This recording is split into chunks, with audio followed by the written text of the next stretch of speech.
Votre matinale info continue jusqu'à 9h avec Nikos Aliagas. Bonjour David Doucan. Bonjour Nikos, bonjour à tous. À la une de l'actualité ce matin. La ville de Nice sera-t-elle la cible des casseurs samedi prochain? C'est ce que redoute le maire Christian Estrosi. Il interpelle le gouvernement. Il sera avec nous en direct dès le début de ce journal. Vous souvenez-vous des 10 milliards d'Emmanuel Macron? Le président les avait lâchés début décembre dans l'espoir de calmer la colère des gilets jaunes. Eh bien, selon l'INSEE, ce coup de pouce au pouvoir d'achat booste la croissance. La grève du zèle des douaniers continue, les files d'attente aussi, et les routiers en ont assez. Ils organisent une contre-mobilisation. Reportage à suivre.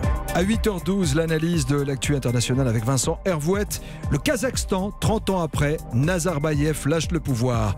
8h15, Audrey Crespo-Mara reçoit Marlène Schiappa, secrétaire d'État à l'égalité femmes-hommes. Elle organise ce soir un débat sur la laïcité, un sujet qui divise son parti, La République en marche.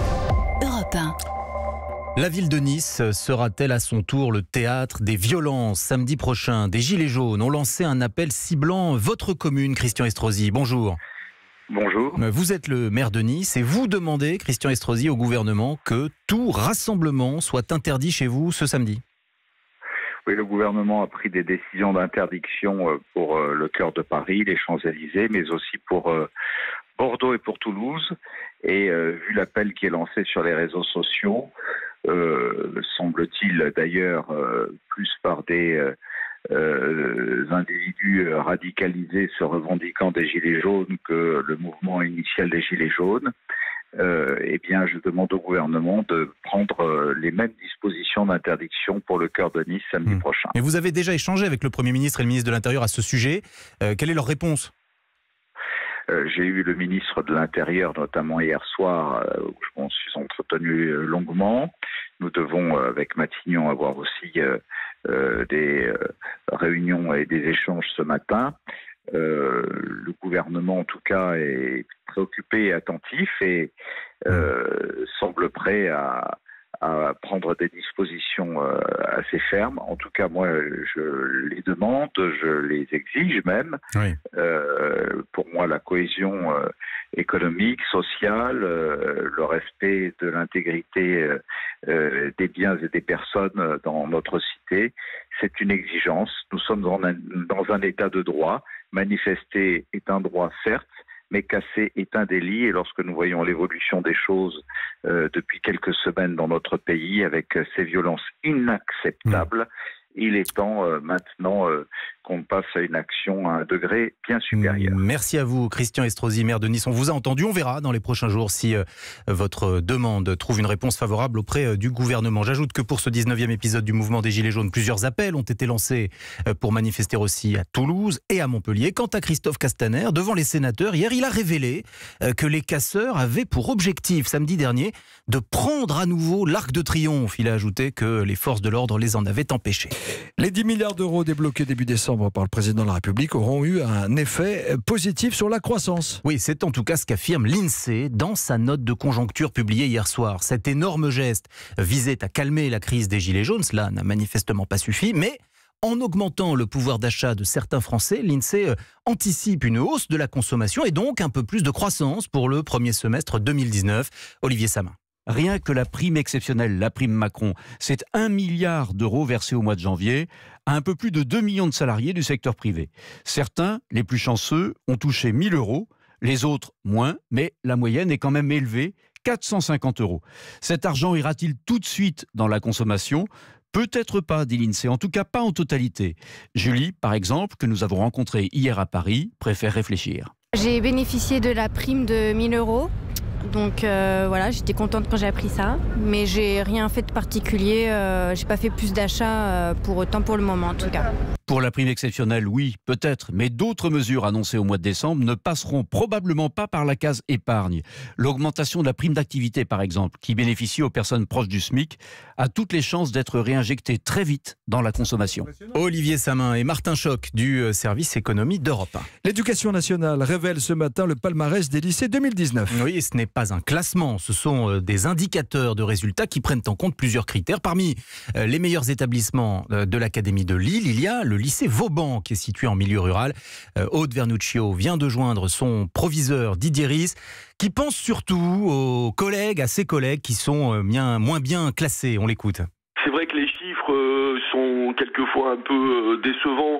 Il suffit qu'on ait une promotion avec quelques élèves qui sont réorientation ou des phénomènes soit d'absentéisme. Puis voilà, on a des chiffres qui descendent. Ce classement, pour vous, il ne dit pas tout ? Non, il ne dit pas tout. Il manque la suite du parcours, c'est-à-dire le bac est une étape.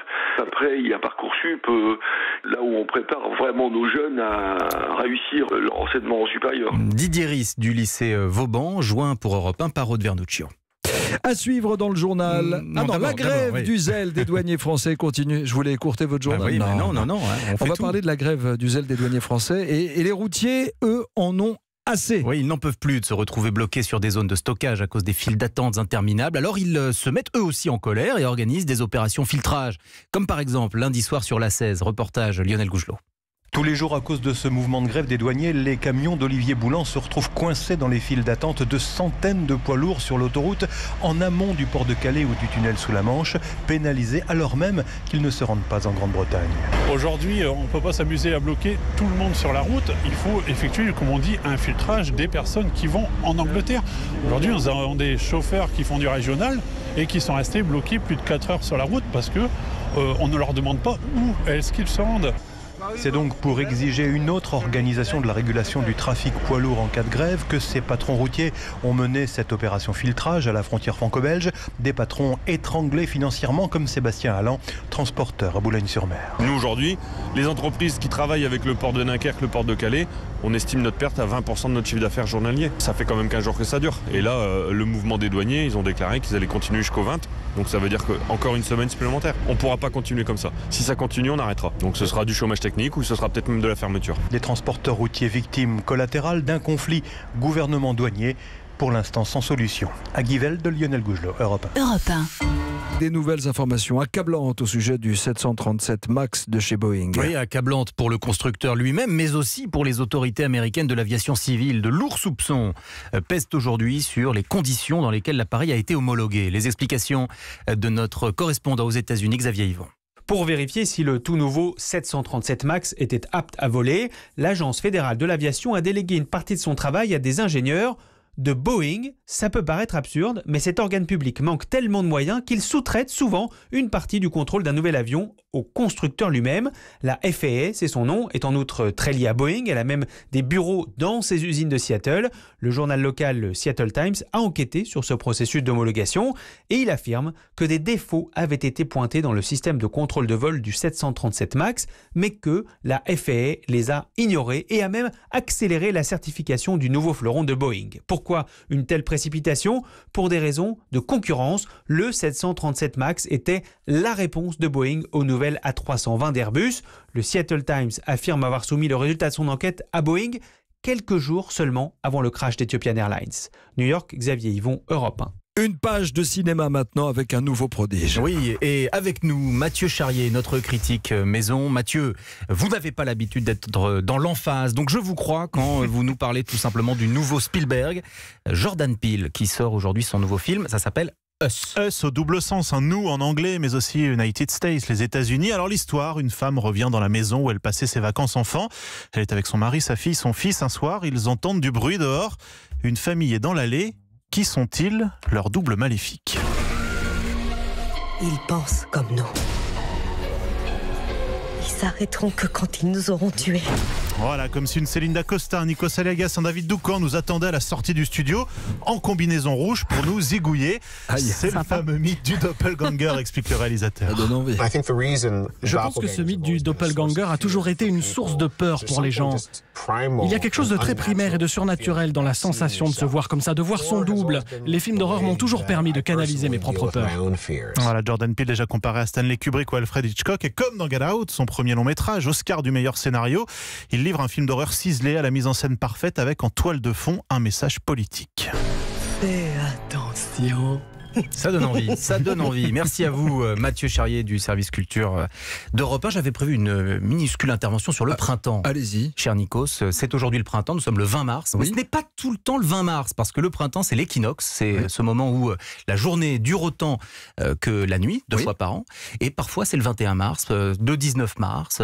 Ça change en fonction de l'astronomie. Et si vous voulez tout savoir là-dessus, vous allez sur europe1.fr. Il y a un article judicieusement titré. Gagne du temps. Un article très, très bien titré qui s'appelle « Pourquoi le printemps tombe cette année le 20 mars et pas le 21 ». Voilà. Merci Laurent Cabrol. Merci David Doucan pour le journal de 8h. À demain.